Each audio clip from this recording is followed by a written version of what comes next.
Okay, so I don't see anybody that's been in on any of these entrepreneurship kinds of sessions and discussions in the past. You have?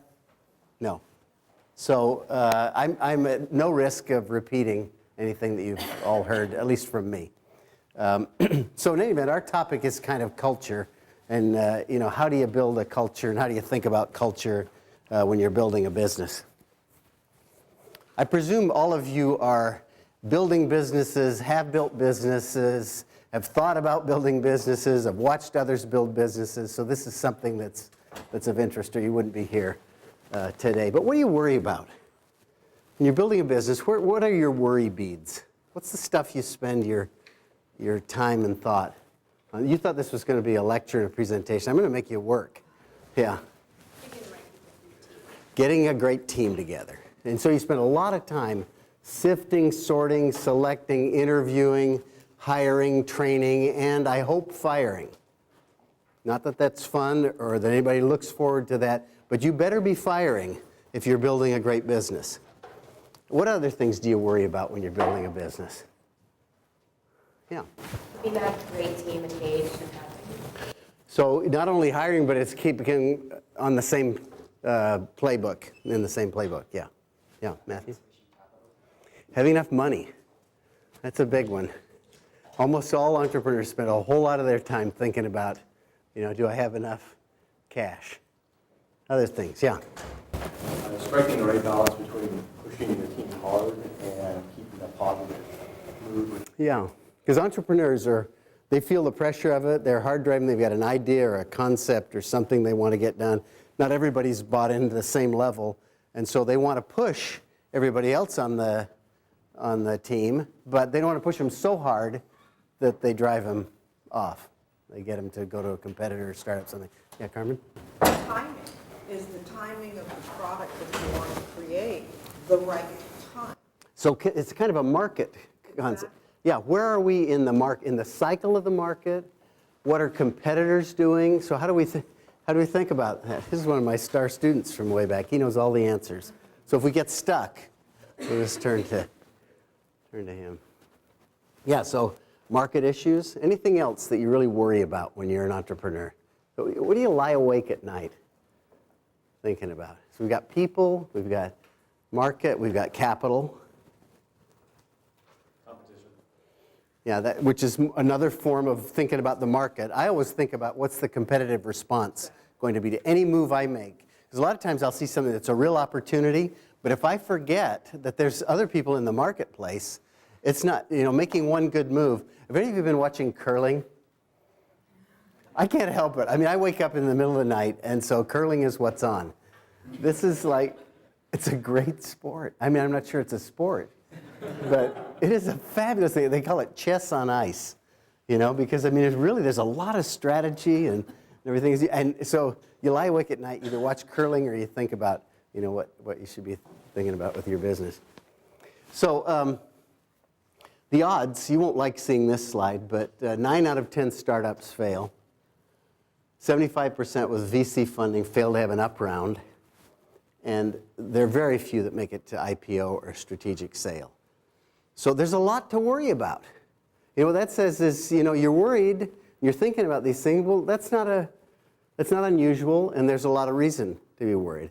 That's not to say that you don't do it or there aren't some spectacular successes, and there are a lot of them I know in this room, but a lot of people don't pull this off very well. So now when you say, okay, we're here, now here's a bunch of entrepreneurs who've met at Stanford, and we're going to talk about culture. What the heck does culture have to do with those things that you were just worried about? Your worry beads, you're lying awake at night. Are any of you lying awake at night thinking about culture? Yeah, you are. Why? Well, we have a team that went into hibernation when we ran short of money and we're kind of moving out again shortly. So, in looking back over the experience, I try to figure out what kept the team going with so little, and yet one of my team members kind of moved away a bit from the project. And so I actually enrolled in a graduate school, and I'm very engaged in learning about what motivates people and how to, incent them. And I've come to the conclusion it really is an internal thing, and how do you connect that internal motivation that the individual has, which is how they work best, with the organization's direction. So somehow you're saying that really this glue of culture that sort of is the net that people are caught in and work with is really a powerful way to keep people engaged. And particularly when you're doing these entrepreneurial things that are risky, where 9 out of 10 fail, where you have money, we have all these other things, culture can be a pretty darn powerful tool. And if you're in a startup, you have one of the unique opportunities in life to build the culture you want to have. Which is most of the time you join a company and the culture's there, and you either become part of that culture, you influence it, but if it's a very large organization, you don't influence it very much, or you adapt dramatically to that, and that culture becomes kind of ingrained in you, or you leave. You get frustrated. You have a clash. Carmen? Also, the organizational culture and how it fits within the culture of the quote-unquote community, whatever community you are in. Some organizational cultures may not necessarily fit within that particular external culture, and that's where you're going to be deriving your business from. So, yeah, you need to think really hard about whether the culture that is the embodiment of your values and the way you work and the way you want your team to work really connects with the marketplace and those that you're doing. Because if there's a clash there, the odds are like kind of for an organ rejection. How hard it used to be to transplant organs. Well, in some ways, transplanting a culture into a marketplace or an environment that doesn't want that culture, you're going to have a rejection of it. So I would say for most, I've bought about 100 companies and started maybe 6 or 7 and led a number of them. So I've had a lot of experience at failure and watching things get organized and disorganized and whatever. I would say that people don't spend a whole lot of time thinking and worrying about culture. Culture, they think, in fact, I was in one of these meetings 2 or 3 years ago. We were sort of talking about it, and we got part of the way to the thing, and I asked the guy, well, what do you have as a culture in your company? He says, we don't have a culture. We don't have a culture in our company.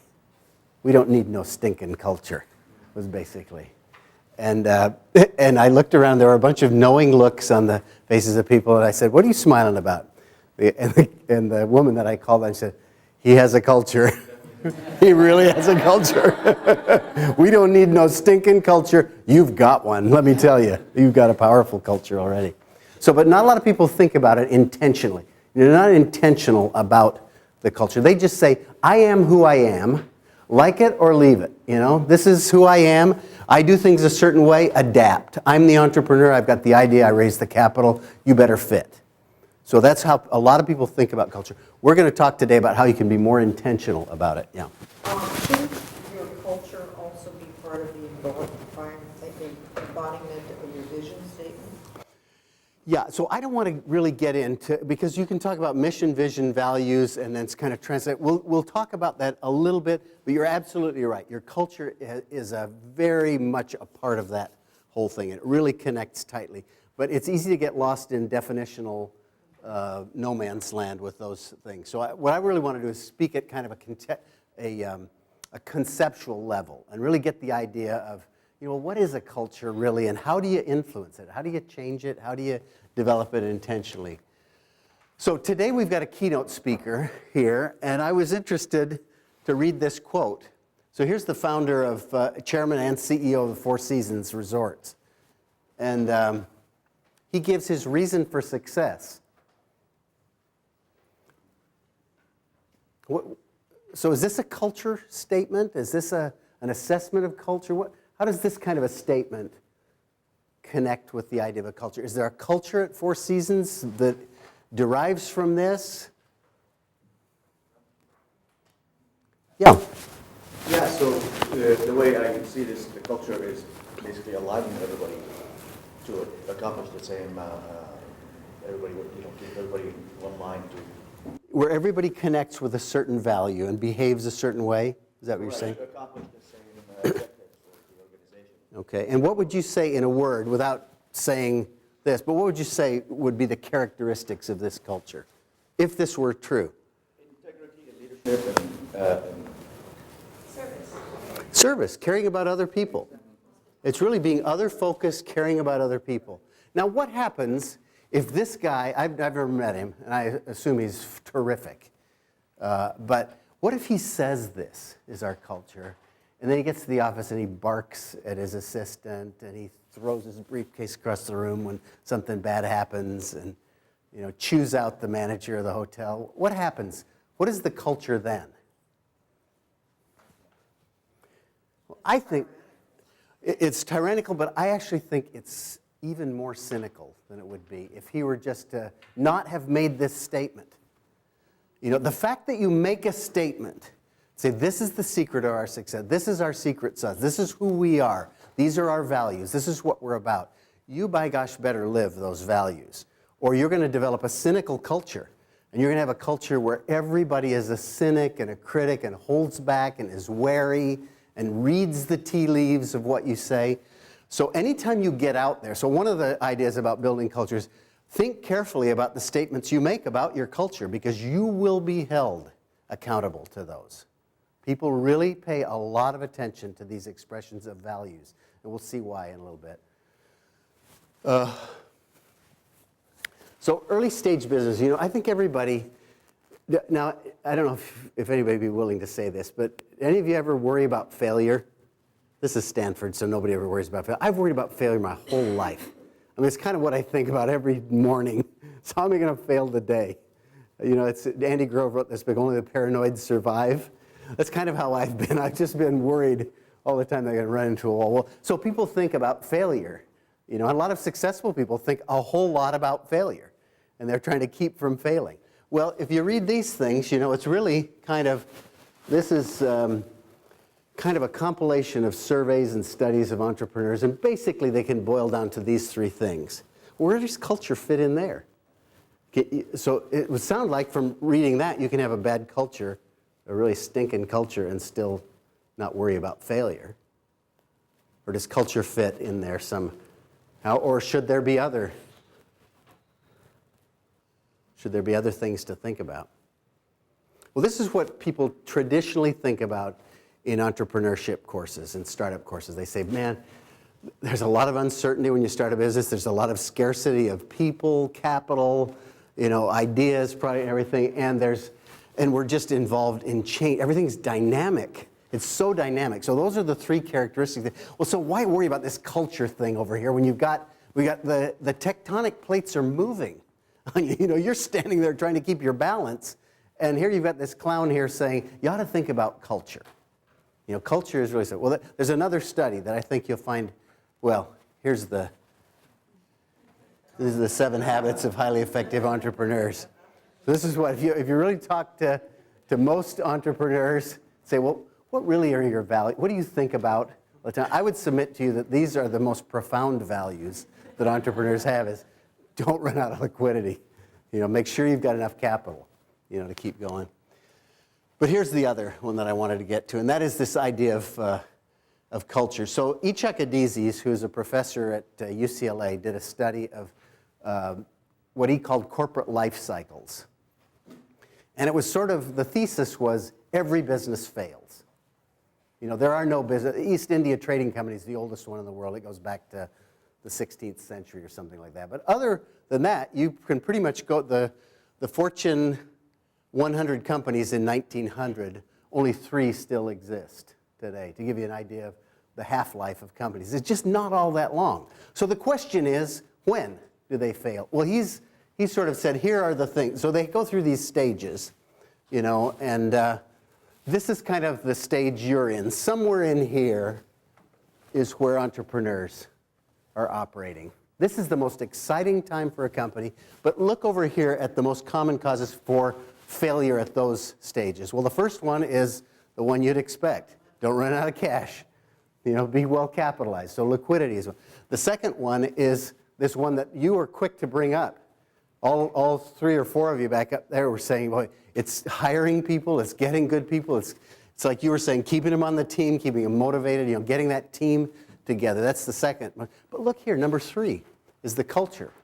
This issue of values and norms is the reason that companies fail, is they don't get synced up on that. And then the other thing, dealing with the founder is often a problem. That may make some of you really spooked, is that it is often a reason that startups fail, is because the founder either doesn't leave, doesn't get up at the right time, doesn't bring his replacement in, doesn't change, doesn't take on the sales role or something else, and insists on remaining the founder and doing the CEO kind of role. So that's another reason. And then the final one is what's called adjusting the offering, which means that there was a study done at Harvard Business School, I think, about 10 or 12 years ago, where they measured what percentage of the business plans that were submitted actually turned into businesses, and then of those, which ones were the same business coming out as they were going in. So the business plan described what the actual business was. And it turns out that 97% of them either didn't turn into that business, or they morphed. They significantly morphed. So only 3%. So if you don't morph the business, so morphing your business is part of your life if you're an entrepreneur. So that would say something to you about the kind of culture you want to have. If these are common causes for failure, you're going to want a culture that takes these into account and deals effectively with them. So basically, that means that your culture within your actual organization has to be malleable. In other words, the individuals are going to be able to have that kind of flexibility. They're going to have to be flexible, dynamic, see organic things as non-threatening, embrace change, do all kinds of things. And so that becomes a really important value in an entrepreneurial enterprise. So I would say that the 8th habit, which is really the second habit, make sure you got liquidity. That's the first 7 things. But then make sure you got a culture that is sustainable and that really promotes your primary objective. So we're going to talk some about how you do that. Why culture? Well, let's start here with, we'll just make some lists here. How many of you have been part of a great culture, just by show of hands? It's about half. How many of you have been part of a terrible culture?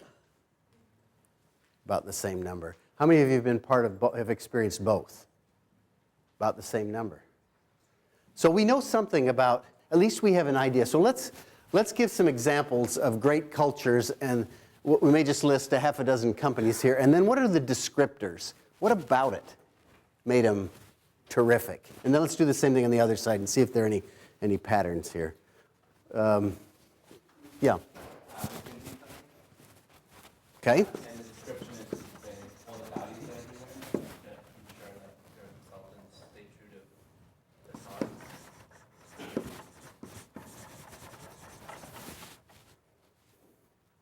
Other examples. Yeah. Goldman Sachs. They have their 14 principles and things going on in like 2 months to make a document. And they live about it. Which I think is pretty much that same idea, wouldn't you say? Yeah. I think Coldwell Banker is an interesting culture. They really encourage integrity within their participants, their agents.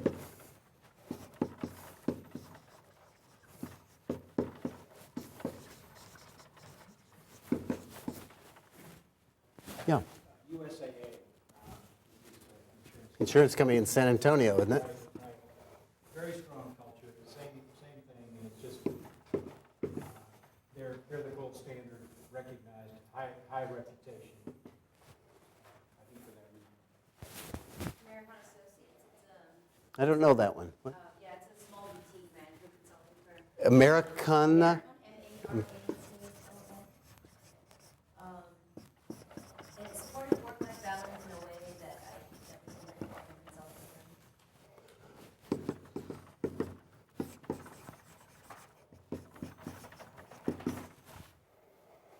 Yeah. I guess we have a lot of consulting firms now that are named another one, BCG. And mostly because of trust.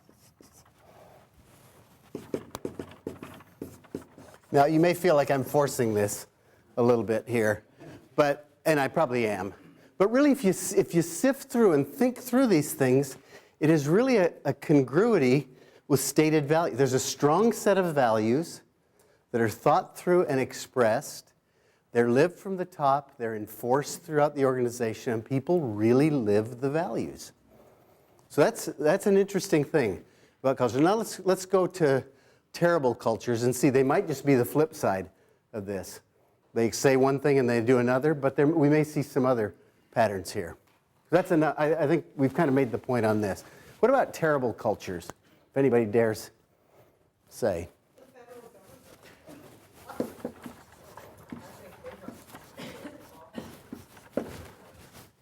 What would you say about it? Duplicitous, and what is it, also nepotistic?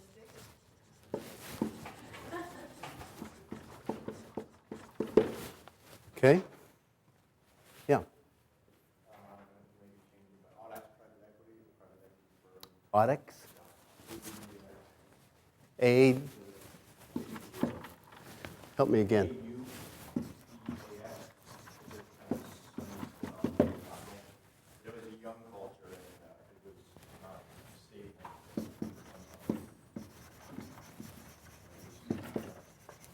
What were the manifestations? Changing?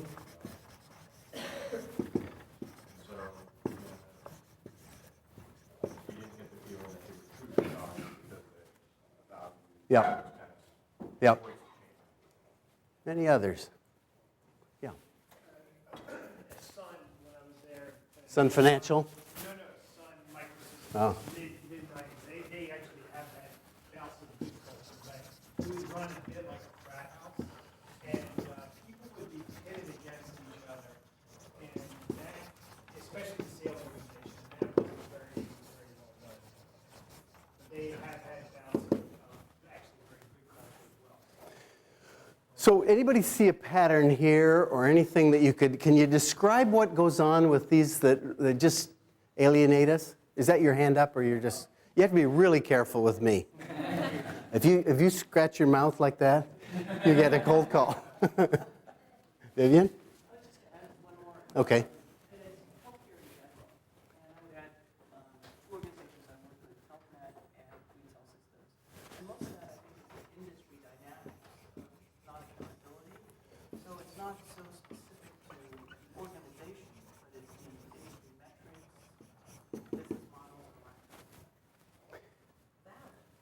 What?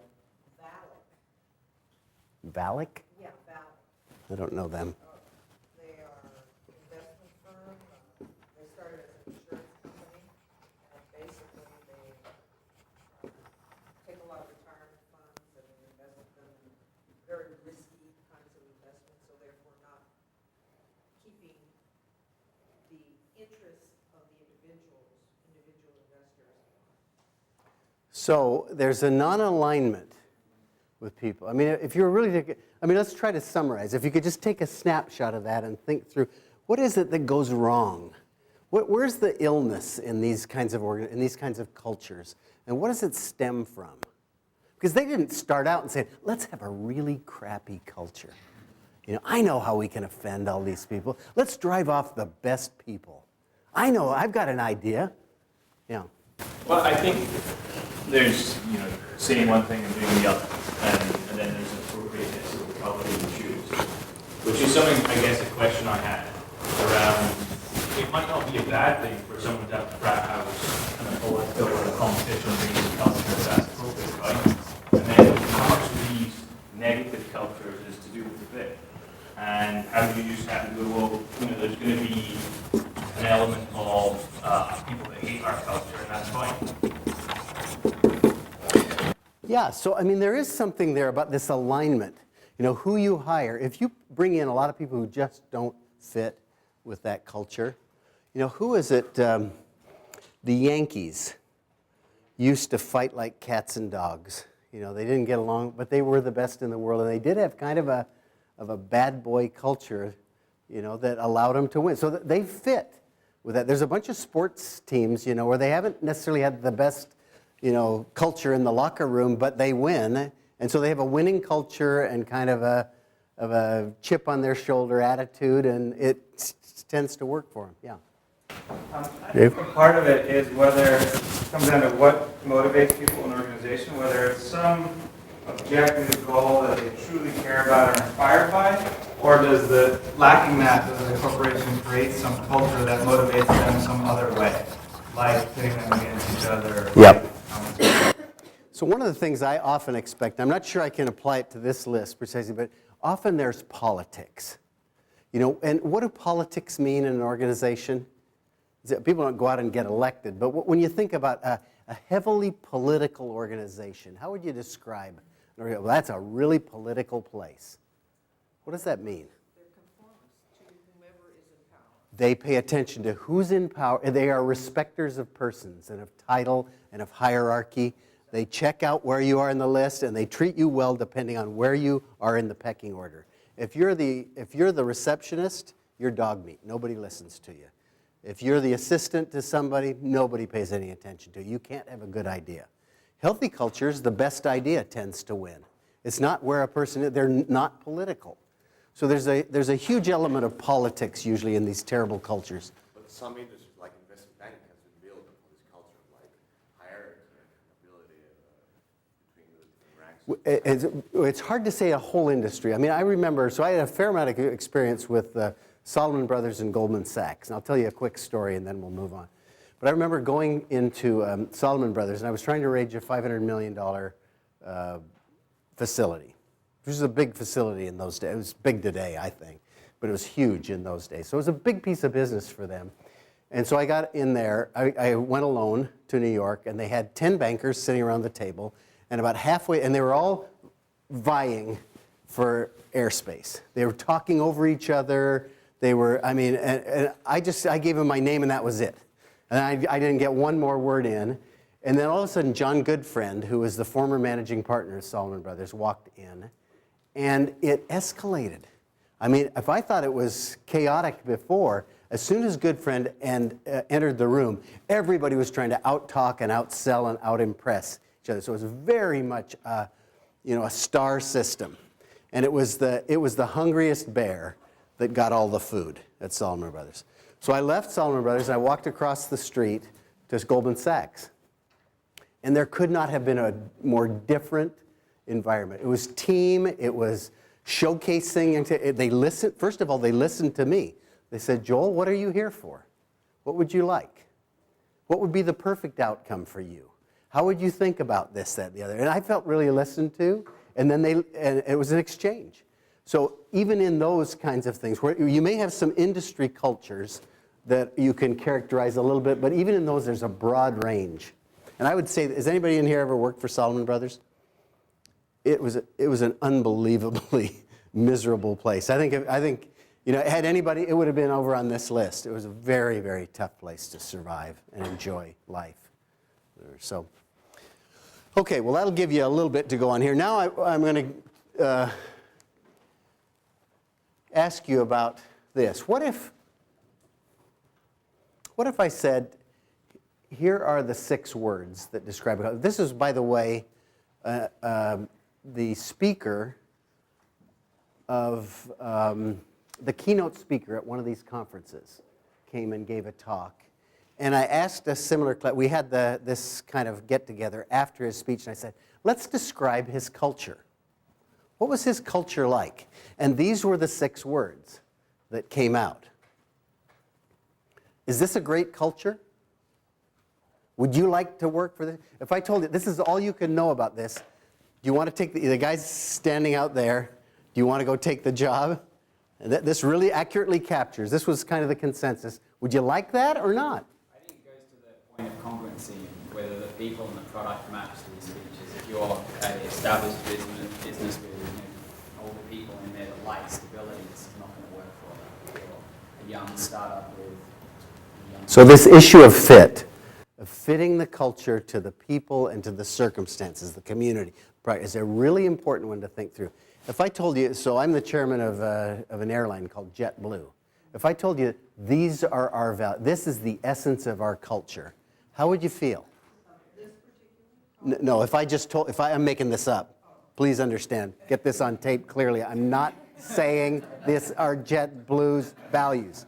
Now, but if I did tell you that these are the values of our airline, Of your airline. what would you say? I'd be very scared because chaotic Chaotic is not what we want. creates stability if you're getting on that plane. Yeah, you don't want chaotic in that. But if you're a software company, if you're cutting edge technology, you kind of want this chaotic. You know, I mean, you want these creative people who can live with chaos. The marketplace is essentially chaos. So this could be, and this was an extraordinarily successful tech firm here in the Valley. And these were very attractive elements of the culture. The first one that you have down for JetBlue, our first value is safety. You know, and we pay all kinds of attention and spend all kinds of time and money on safety. That's our number one value, and it's the essence of our culture. In fact, we print on the back of these cards what our 5 values are, and the first one listed at the top is safety in big, bold letters. So everybody, all 12,000 employees, wear safety on their chests every day. Yeah. Here's a question. So if companies evolve over time, you probably need some of these values at the beginning, but you might want to get a little bit rid of them at some point. Yeah. So morphing a culture. You know how we talk about morphing a product and a service? That is essential.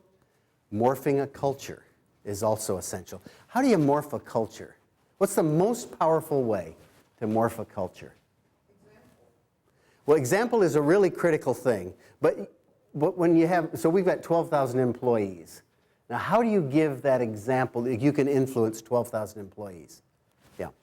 Show from the top, lead from the top. Just have an inspiring story that's infectious. Stories are one powerful way.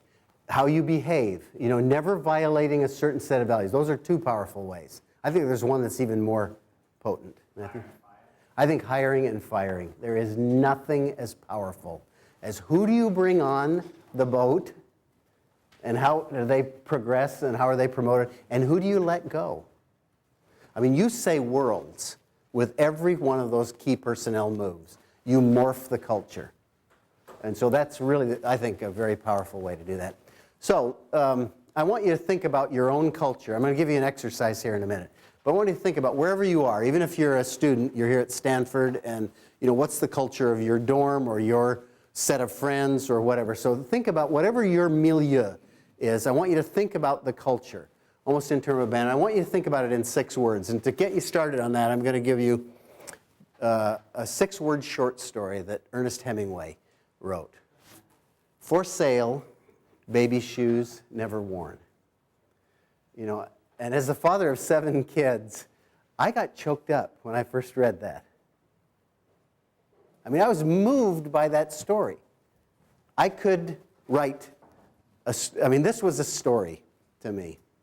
There was a fellow that I knew who was an Academy Award-winning filmmaker who bought the rights to the Norman Rockwell paintings. Is anybody old enough? You know Norman Rockwell.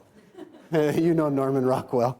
The young people may not know. He's a very famous American illustrator who painted these pictures of Americana, just these quintessential scenes from American life. And he bought the rights to these posters and said, I'm going to make a film for each of these, so that really the poster is the poster, and then I'm going to create the story behind that. And the poster will become the advertising. The thing. So in a sense, capturing with a picture the essence of a whole story. So here's a story for you, and I want you to start thinking about your own culture in this, but while you're doing that, I'm going to give you some other examples. This is actually, a number of people do this now for fun. There's actually a kind of a whole effort here to write 6-word short stories. So here's some. I don't think any of them is as powerful as Ernest Hemingway's, but I can see, I know some of these people.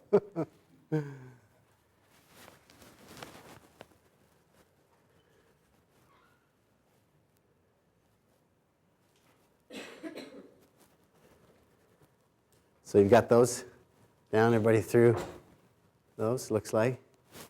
So here's the next set, and then we'll move on. I'm going to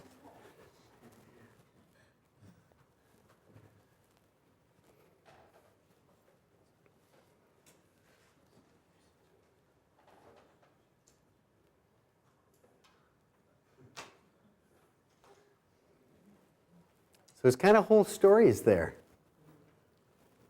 So this is a little bit different drill, but you can see the power of very few words in capturing the essence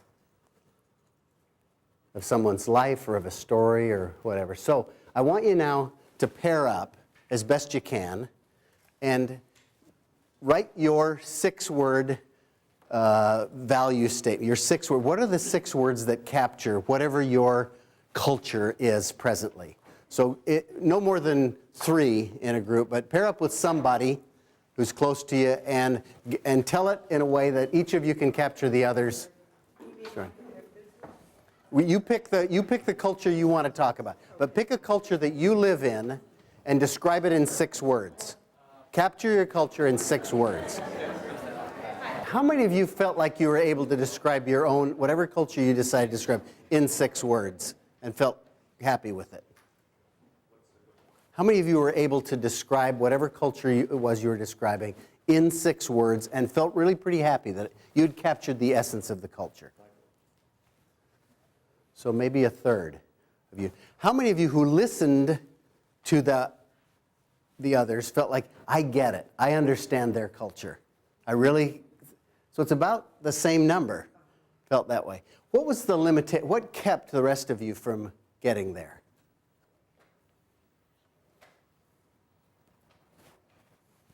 Yeah. Personally, when I was writing 6 words, I felt a conflict between what I think the stated culture is or what it ideally would be, and then how it falls slightly short of that vision. Mm-hmm. And then we've been looking at good cultures and those words and bad cultures, but I think most cultures probably have a little bit of both. So that makes it harder to describe? Right. When you encapsulate a culture, do you focus on what you aspire to be, or are you trying to capture what you are? So here's what I do, and we'll get into this in a couple of minutes. I use a kind of a mapping tool that I think about. To me, facts are stubborn things. It was President John Adams who first said that. Facts are stubborn things. Find out the facts. What is the truth? If the stated culture is one thing and the real culture, the normative culture, the informal culture is another, you have a certain degree of cynicism in those cultures. So one of the descriptors of that kind of a culture would be it's a cynical, political culture. As much as we want it to be this other, it really isn't. So I think what you want to do on these kind of things is really try to capture reality. It's the starting point. If you want to build a great culture, start with reality. Assess things honestly as to where they are. Not what you wish they were, not how you wish you were, because most of the time you do want to tweak and change things. You really want to not be exactly what you are naturally. To build something great, I find that I have to really strive for something better than I really am naturally. So I think it's the same thing in businesses and cultures. So are you saying it's kind of like when you take a photograph and you can touch it up to, it's still that person or whatever you're taking the photograph, but you pose it to show its best, et cetera? I don't Photoshop. I really don't. And you know what happens is people trust me more. If I really say our culture, now I have to believe that this is one of the words that I would use for the cultures I want, is it's transparent. And so if I really believe that, it's a really transparent, and I give you Photoshopped pictures of everything, you're going to say, that stinker. He says that, but that's not really how I behave. And they're going to start me migrating over to the bad culture side of the board. So you really want to think about what are these words. But for me, transparency is one of the things that I like, admire. My trust level goes up with transparent people. I want to be part of something where we're really dealing with the real facts. And so I will not, even if the news is bad, I believe in giving it unvarnished to people. I think people are smart. They figure it out anyway.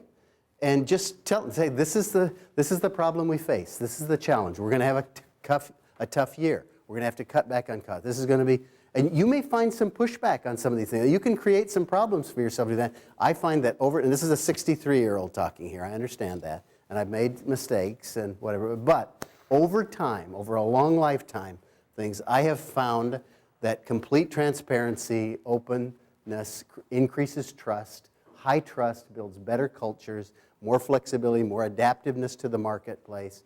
So it's just one of the rules for me, as painful as it is sometimes. Now, I'm not recommending it to you. I'm just saying if you want to be, if that's a value to you, if you want to create that in your culture, it's really up to you to behave that way. Would some people like to share what some of the words are? Just shout them out. I won't write them down, but let's just, what are some of the words that came out of this? Consensus? Political, stakeholders, meetings, harmony, shiny objects. Shiny objects. What does shiny objects mean? Next idea to work on, as opposed to let's just finish what we already have. Okay, so this is a newness culture. And let's move to the next shiny object. I'm with you. Okay? Historical, changed, restored to original meaning. Okay, so you can tell what business she's in. She takes old homes, important old homes, and restores them to original beauty. So she's all about that. Now, that doesn't say a whole lot about her culture, does it? I mean, it says a little bit about values and what she does, but do you have an idea? Is her organization political? Is she a very top-down manager? Is it the best idea wins? I mean, I don't know all those things. I'm not asking you to answer it either, but when you think about culture, think a lot about process, about how people. So I was in a company one time that said, this was actually a large real estate development company called the Trammell Company, if any of you know real estate. It was the largest private real estate developer in the world. And we said, we're about being profitable. We're about being great partners, and we're about being profitable. When I came in as the managing partner, we were losing, we were starting $2.5 billion worth of new development every year, and we were losing about $25 million a year on it, in terms of the fee income side of it. We were trying to make it all up in appreciation and in growth. As it turns out, we had lots of words around partnership and profits and shared this, that, and the other, but we were a fast growth company. Our value was fast growth. Biggest, the incentives were to go out and develop new space. The celebrations were all around the person who built the biggest thing or leased the most square feet. Everything was about size and speed and growth. We were a grow fast culture. Everything in that culture was about grow fast. So I think that it's kind of, how are decisions made?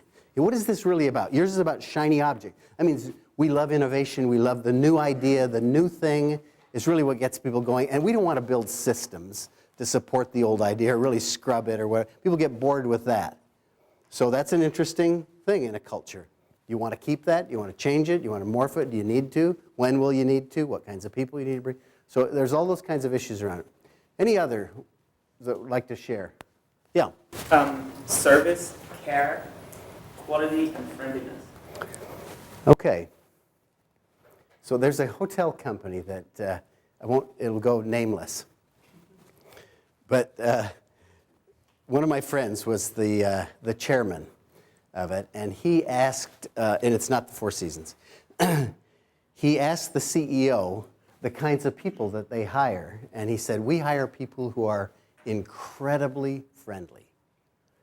And he said, well, I've got a young student from a well-known school, Ivy League. She's just a wonderful person. How about if we send her to, and I won't tell you the city either, to interview. And she went through these interviews. They were fine interviews. People liked her. She had the pedigree. She's a perfectly good employee. And so my friend called up this chairman and said, so how did it all go? So it was a wonderful young woman. Did you hire her? No, we didn't.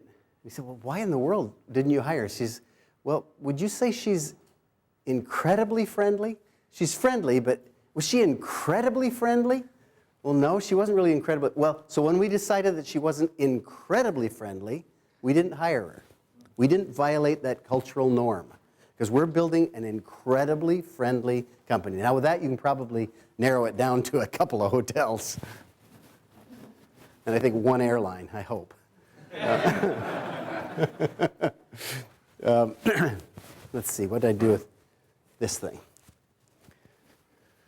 So this should become an easy thing for you to do. I would say that the powerful cultures of the world can be described in very few numbers of words. And you really say, what am I about? What matters in the marketplace? What matters to me and my values? How do I transmit those? And really get it down so that it is, and I would encourage you, Carmen, to think more in terms of how do we process, how do we make decisions? What works in here? Not what do we do, how do we go about it is the essence of culture.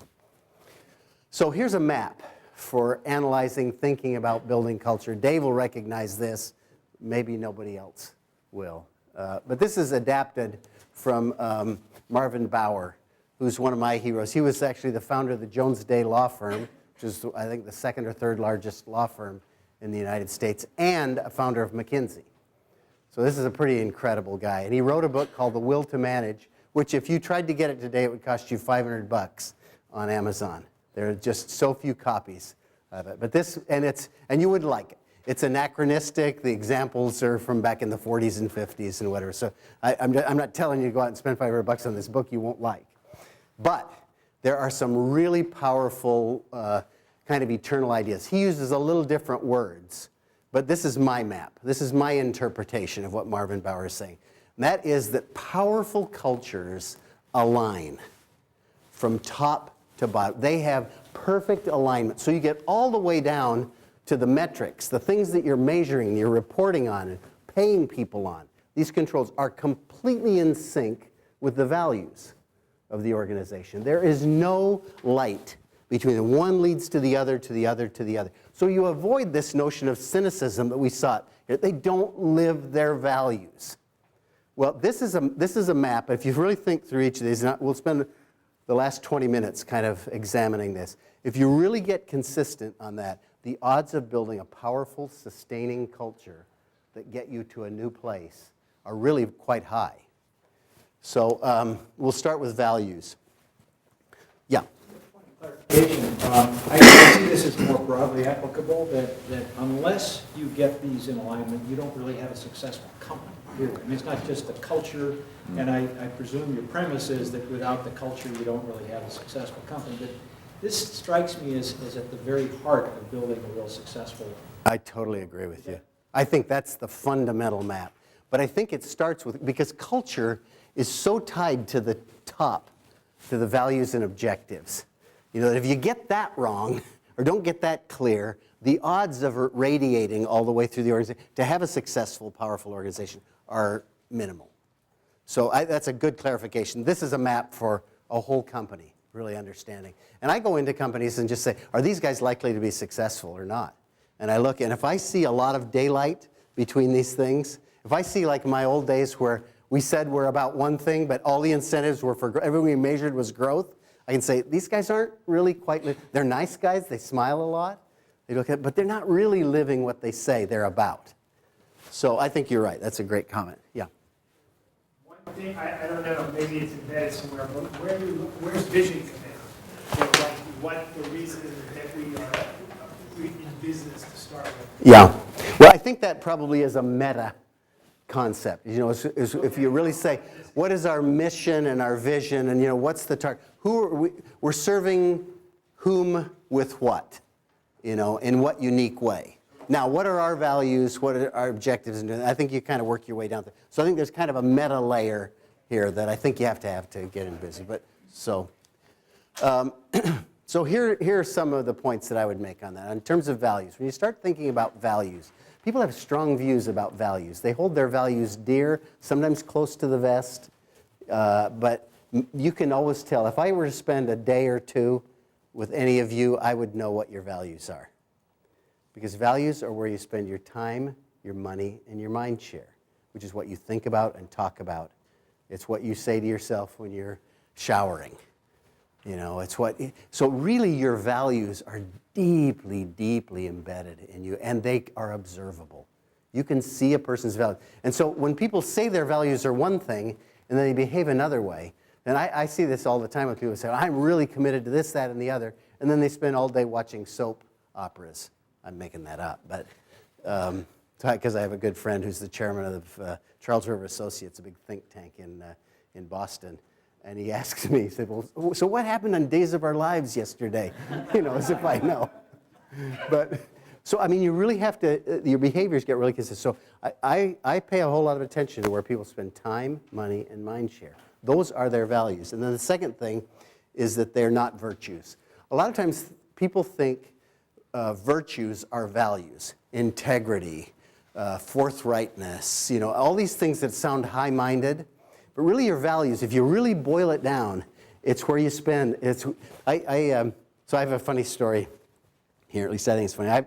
I've made this statement to a number of classes for years and years now, that the most important value statement of an organization is its budget. Because that's where you're saying, here's where we're going to spend our money, here's where we're going to spend training, here's what we're going to do. So the budget is the most valuable, is the most potent value statement in an organization. So I have a kid who went to school here at Stanford. He applied to both Harvard and Stanford business schools.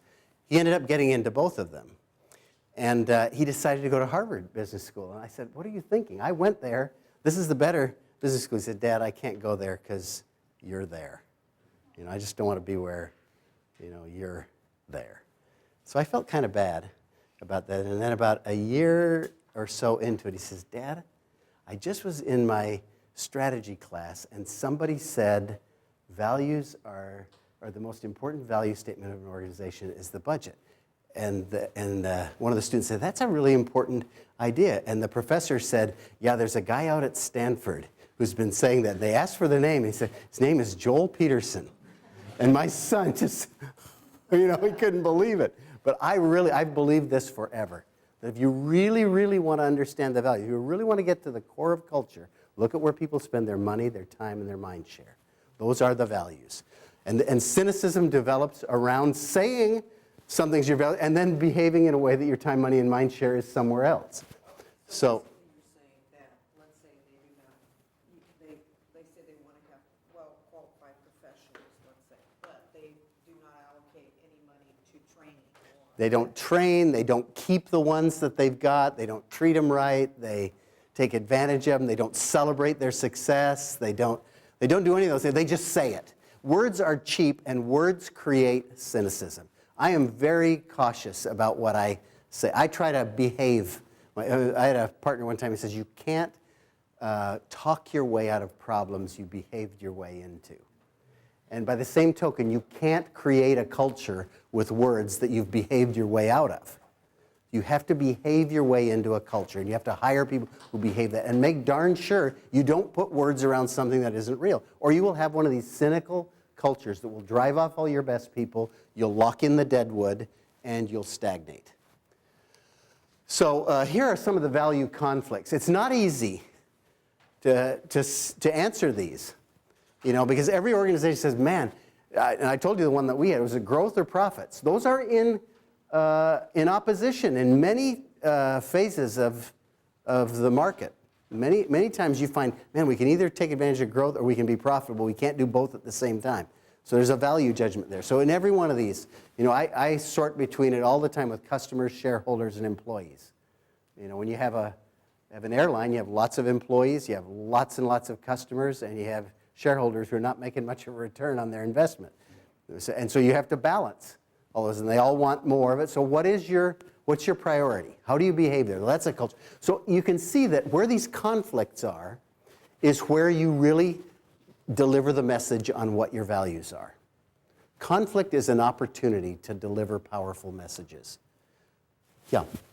So one of your competitors in the airline industry focused on employees, and they thought that focused on customers, and customers led to shareholders. Right. How do you think about it? You JetBlue, Trammell, et cetera, you've done this a number of times. Right. How do you sort that out, and is it different for different companies? I think it is a little bit different. I would say that shareholders I put last. Most boards of directors say we work for the shareholders, that's our job. We look out for that. My view is that will take care of itself. It's a little bit like, I don't know if you heard the story, you know who Pablo Casals is, the great cellist? He was the last generation's Yo-Yo Ma. And the example is Pablo Casals playing in Carnegie Hall. And you go up to him and you say, Pablo, that was fabulous. What are you doing here at Carnegie Hall? And if he answered, I'm making $100,000, you'd say, you know? That's a kind of a surprising, well, my same view is with shareholders, you know, what are we doing here? We're making money for our shareholders. No, we're serving customers. And so I try to keep my eye on what we call crew members and employees and customers. And I vacillate. So I keep them right neck and neck together. I think I probably in the end crown the customer. I think if you can have a customer service organization above all, I would probably opt for that. But I think the way that you get there is by celebrating crew members most of the time. Sometimes you get crew members who ask too much, who put themselves first, who aren't in that, and you probably need to fire them then. But if you're in certain industries, that's hard to do. Long answer, but. So think about these values. These are moments and opportunities for cultural development. Conflict is great. There's a guy named, I think it's Patrick Lencioni, who wrote a short book on meetings. And he said, you know, if you want to have a great meeting, if you want to run great meetings, make sure there's conflict. He says it's just like a movie or a book. They're only interesting if there's conflict.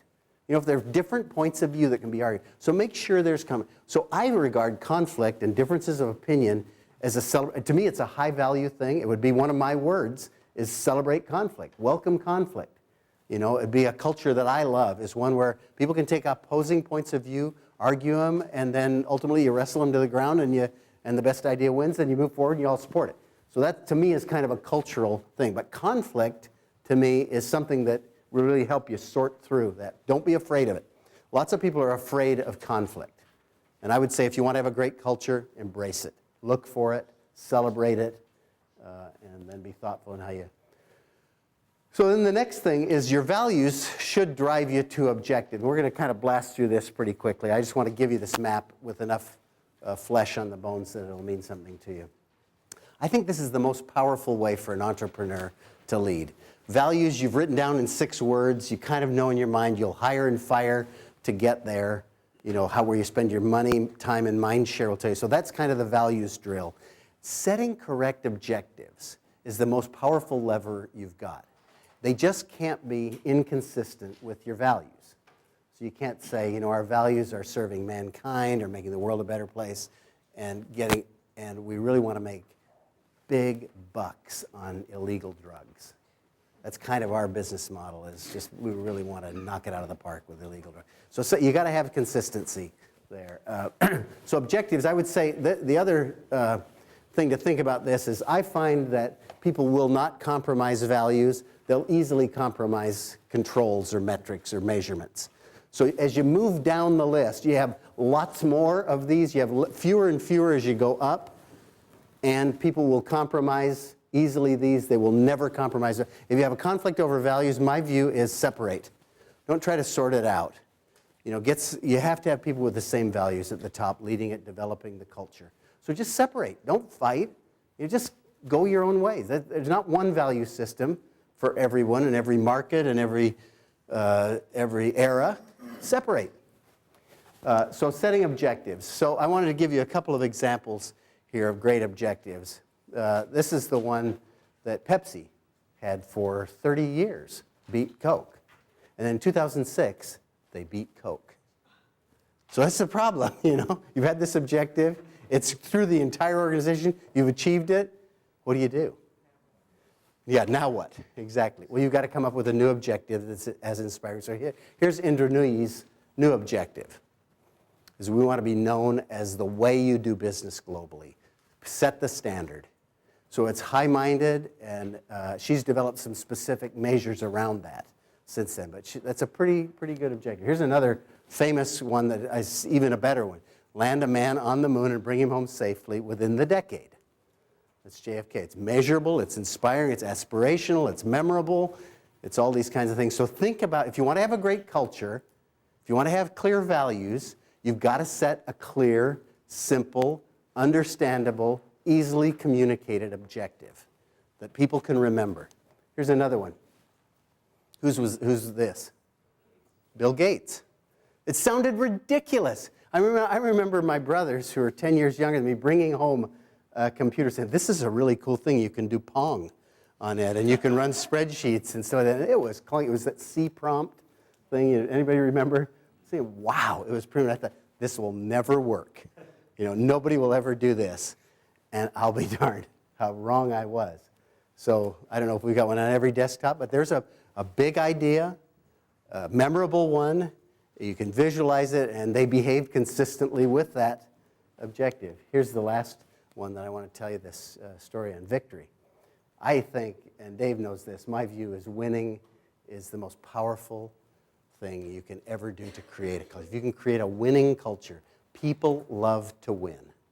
They just love it. And you can actually create winning while you're losing. That's one of the more challenging things. I've had to turn around some organizations, and I'm such a big believer in people winning and having a great culture that what you do is you say, we lost less money last month than the month before. And we did this, and we have these objectives, and we achieved them. And you celebrate wherever you are, moving in the right direction. So victory, and this is the one that inspires me, this is a picture of Winston Churchill leaving number 10 Downing Street on May 13th. The Germans had crossed the Meuse River on the 10th. And so the weekend had gone by. This is a Monday. He's with Clement Attlee and Neville Chamberlain of the fame of we've now brought peace in our time. He'd appeased Hitler, he thought. And they went down to Parliament to speak. And Chamberlain received a warm welcome and gave a long speech and everything. Winston Churchill got up and gave a one-page speech. And it was received, not very warmly. And within that speech is one 43-word paragraph that is the following. This is the famous blood, toil, tears, and sweat speech. I'll let you take a second to read it.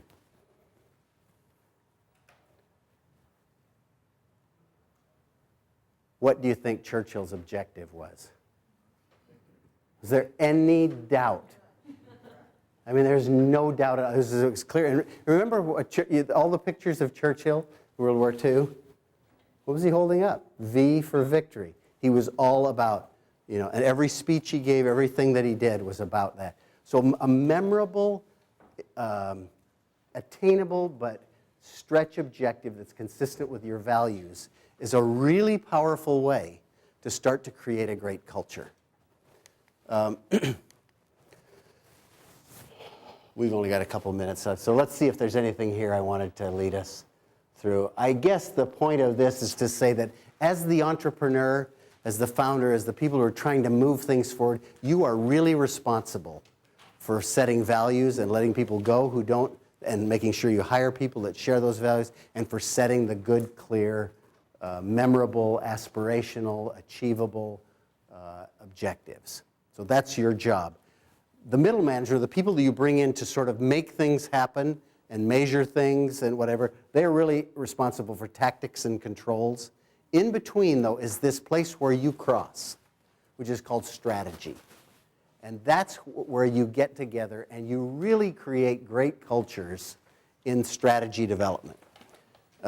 So here's how I look at this particular map when I superimpose that on. I say, why top management, and then that probably gets to your mission, vision, is kind of up in that section. So why, what's our goal, what are we going to do? What are we going to do to attack the market? And then down into when, how, who, where, all those kinds of issues, and then how do we measure it? So that map, if that map is tight, crisp, understood, you're going to begin to develop a great culture.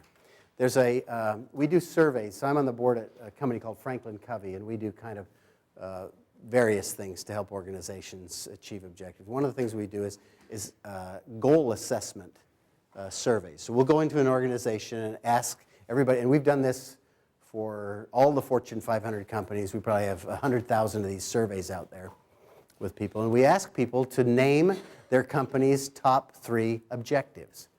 Do you know what percentage of people can list the top 3 objectives of their organization? What would you guess? No, it's better than that. Come on. It's 19%. So less than 1 person in 5 can say, here's what we're going to do. Well, if it's less than 1 in 5, how many of them do you think have what I call a line of sight? Who know when they walk in the office, this is what I'm doing. I'm not reconciling bank statements. I am helping us collect receivables so that we can do this, so that we can achieve these objectives this month. Everybody knows what their job is and how it helps us achieve that. Not very many. So that tells you a lot of organizations really don't have these powerful cultures where everyone is aligned. Everyone knows because they don't have transparency. People don't behave consistently with what they say. They don't hire and fire. They'll let value conflicts fester rather than make the changes. They won't be intentional about the culture. And it's really one of the reasons that businesses fail is because they're not intentional about culture. So I'm not going to take you through these, but just to take a couple more seconds on this, because I think there are several cultures that have been studied for why they work and have worked. The HP one is one that's been studied forever. Respect for others, sense of community, hard work. Here's IBM. Respect for the rights of each individual. Best customer service in the world, all tasks in a superior way. Walmart, respect the individual, service to customers, strive for excellence. What would you say about those if you look at them? They're all the same, aren't they? I mean, really, if you look at respect for others, customer service, and excellence and execution. Why not just copy those? Okay, here's our culture.